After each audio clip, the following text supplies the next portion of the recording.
Suspended Attorney General Ken Paxton's impeachment trial entering another week. Word today on when we could hear a verdict. Rain and storms out in West Texas, but when will it be our turn? A look at when wetter weather is expected. And today we remember the attacks on our nation 22 years ago. What Austin firefighters are doing to honor the lives lost that day, even one of their own. Well, today at the Texas Capitol, allegations of an extramarital affair as new testimony unfolded from the whistleblowers who brought Ken Paxton to the FBI. Thanks for joining us. I'm Daniel Marin. And I'm Britt Moreno. The impeachment trial against the suspended Attorney General began its second week with new details into allegations of low office morale, bribery, even abuse of office. Our Ryan Chandler is joining us live from the Capitol tonight with the very latest on this Monday. Well, Britt, Daniel, good evening. Tonight we heard from Ken Paxton's former director of criminal justice, Mark Penley. He told the jury that he refused to comply with orders from the Attorney General that he viewed as illegal. And in turn, Paxton fired him in retaliation. Meanwhile, ethical concerns were brewing among the staff in Paxton's office relating to Paxton's affair. That testimony delivered in front of a tense Senate chamber with Ken Paxton's wife listening on the jury. We were the only ones that could stop it. Ken Paxton's former director of criminal justice, Mark Penley, detailing repeated warnings he gave his boss after he says Paxton used his power to disrupt a federal investigation as a favor to his campaign donor, Nate Paul. I also told him there was great risk to him. This could look like bribery. This could turn into a criminal charge against him. I told him this could turn into a media scandal if it got out. The concerns stem from a U.S. attorney's investigation into Nate Paul's alleged financial crimes. Paxton hired an outside attorney to handle Paul's case against the objections of his advisors. Defense arguing whistleblowers went to the FBI without evidence. Did you bring any documentary evidence or physical evidence to the FBI? No documents, no physical evidence. If you had any documentary evidence of a crime by Ken Paxton, you would have brought it to the FBI, yes? No. No, you wouldn't have? No, this was an initial report by eyewitnesses. Later, Paxton's chief of staff with private details into Paxton's affair. He confirmed that he, in fact, was having an extramarital affair. Yes. Kerry arguing the affair wasn't just a private matter, but could harm the public. These things can open one up to bribery, misuse of office. Paxton's wife, State Senator Angela Paxton, listening intently in the jury as Kerry remembers when she urged Paxton to come clean. My heart broke for her.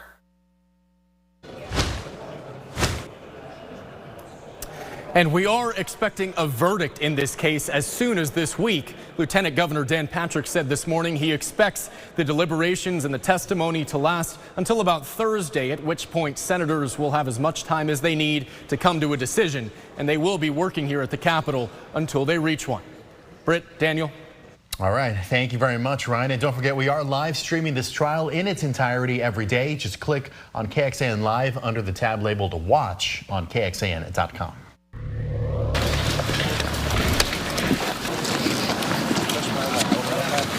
Remembering 9/11 one step at a time, 22 years after the attacks shook America. Today, Austin firefighters climbed the Pleasant Valley Drill Tower in full gear to honor the nearly 3,000 lives lost. They climbed for an hour to mirror the height of the World Trade Center. That climb was done in complete silence.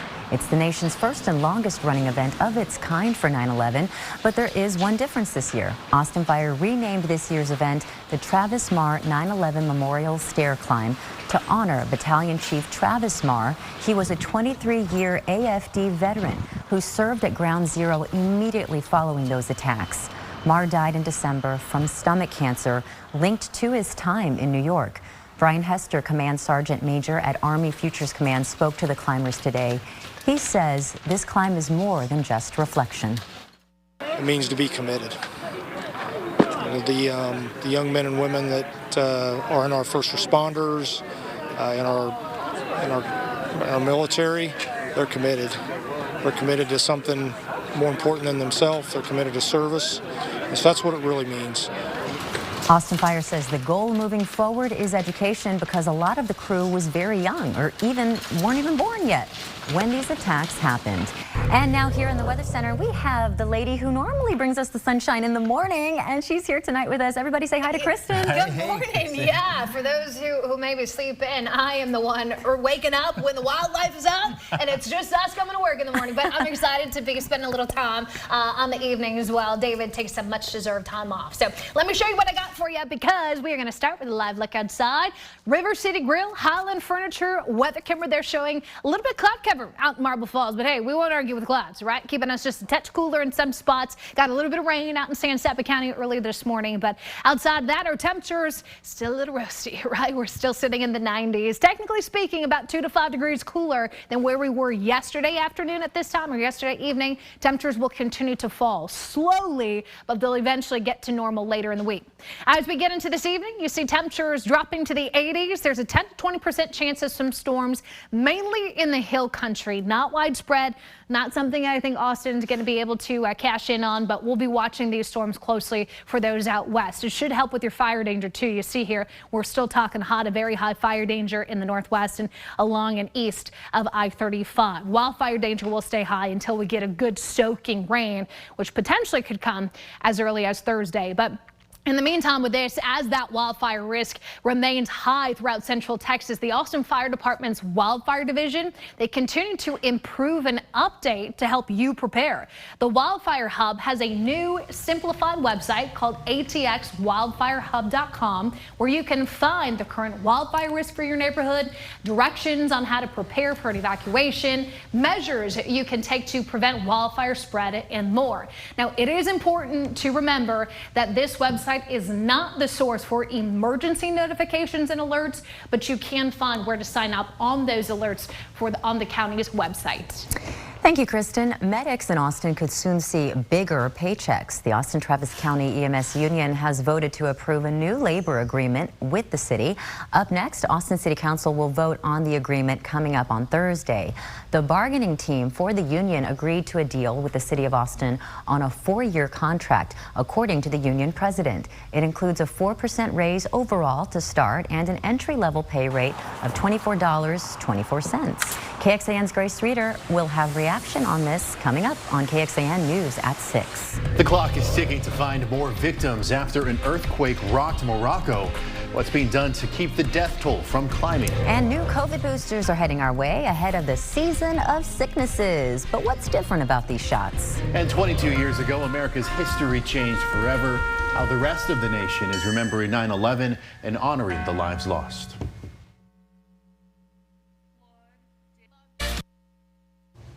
Rescuers racing against time today to find survivors in the rubble more than 48 hours after Morocco's deadliest earthquake in over 6 decades.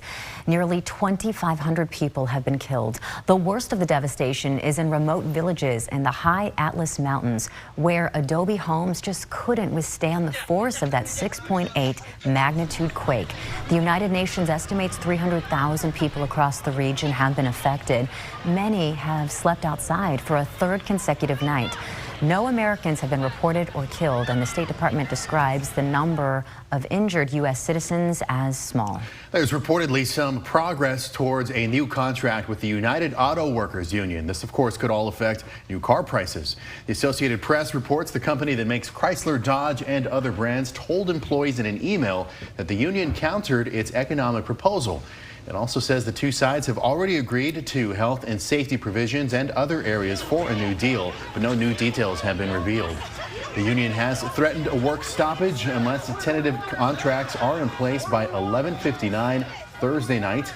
They're asking for 46% pay hike over the next 4 years and a 32-hour work week with 40 hours of pay. Well, new and improved COVID boosters are coming soon. The Food and Drug Administration just approved them today from Pfizer and Moderna. These shots are made to target the newest Omicron subvariant.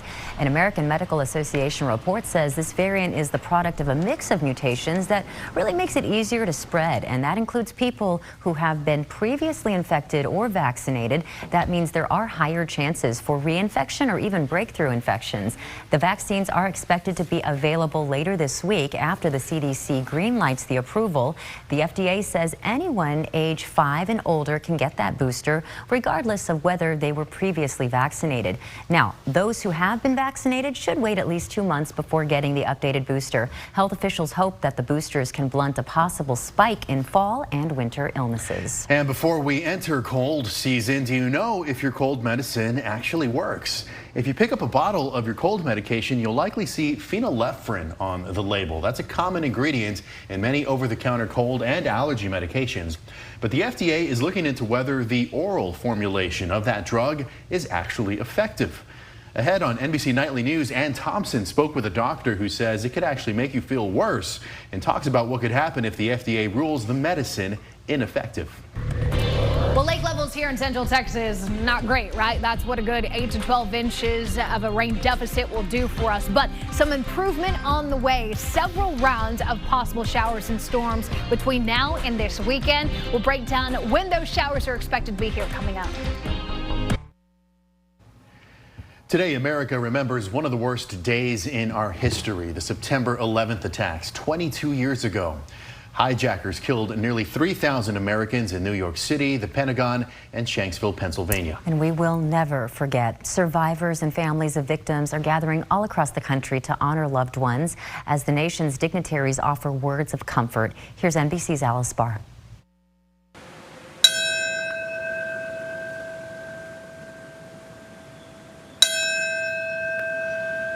Today, as the nation pauses to remember Jeremy Joseph Ahern. Names of the lives forever stopped on September 11th, 22 years ago, filled the silence. We love you. We miss you. We can't replace you. From the World Trade Center in New York to the Pentagon and Shanksville, Pennsylvania, loved ones sharing deeply personal memories. You are forever our hero and angel. From a vast web of loss that stretches across America. You may have been torn from us that day, but your love and memories will never be torn from our hearts. President Biden returning to the U.S. from Vietnam, stopping at a military base in Alaska, paying tribute to the many soldiers who joined in response to the terror attacks that claimed nearly 3,000 lives and reshaped American foreign policy. Defense Secretary Lloyd Austin speaking from the Pentagon. We will always work to keep America safe, and we will always, always remember. In a painstaking process, the remains of 2 more 9/11 victims have now been identified, but more than 1,000 families still wait, speaking the names of those they lost. Love you, Phil. Talk to you later.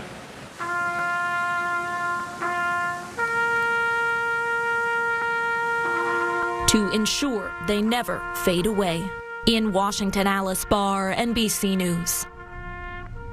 And the story of loss is ongoing. The Uniformed Firefighters Association says that nearly as many New York City firefighters have died from post-9/11 illnesses as the 343 who died in the actual attacks. To some lighter news now. We told you the other night about the upcoming removal of the iconic Barton Springs leaning pecan tree. You know her as Flo. Well, she was set to be removed because fungus is weakening the roots. It was a whole thing. But new today, Austin Parks and Recreation has decided to delay the removal of Flo. The department says it's reviewing additional considerations before removal. There's going to be another chapter to this story, whether Flo stays or whether she goes. I don't know. We want to keep her. Yeah. Trees are a good thing. Hey, by the way, we did not remove David Yeomans. He will be coming back. And it wasn't a delay either. He's just on vacation, so you're stuck with me for the next little bit. And he leaves town, but then there's some rain coming in. Girl, if we would have known that rain comes if David leaves, like, we would have shipped him off to Timbuktu, right? Hey, let me get you started because, yeah, rain and cooler temperatures on the way. Let's begin with clouds and radar because at this point, it's mainly cloudy skies, but I'm waiting to see what comes out of this activity that we've got in the South Plains. You notice some of these strong to severe storms, eastern New Mexico through West Texas. We've got a disturbance up there that's going to try and send down a couple of storms later tonight to our hill country. Jury's still out as to whether they're going to make that trek down to the hill country. But let's start with the now. Here's a live look outside Lorenz and Lorenz. KXAN's 360 camera. Hey, despite the fact that we've been struggling for rain, we still got a lot of green out there, right? As far as the numbers go, we did top out at 97, 98 across the Austin Metro today, and we're finally starting to see those temperatures slide. 95 right now, humidity on the low side.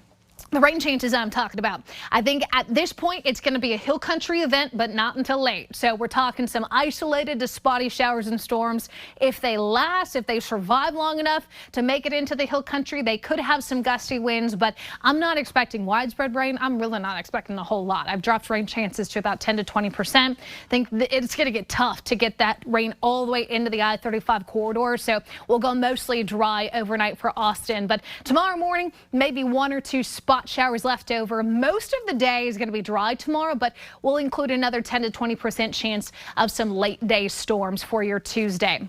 That being said, if those storms last all the way from Lubbock, Midland, really the Permian Basin into the hill country, some of them could have some gusty winds, which is why we still have that 1 out of 5 risk for severe weather.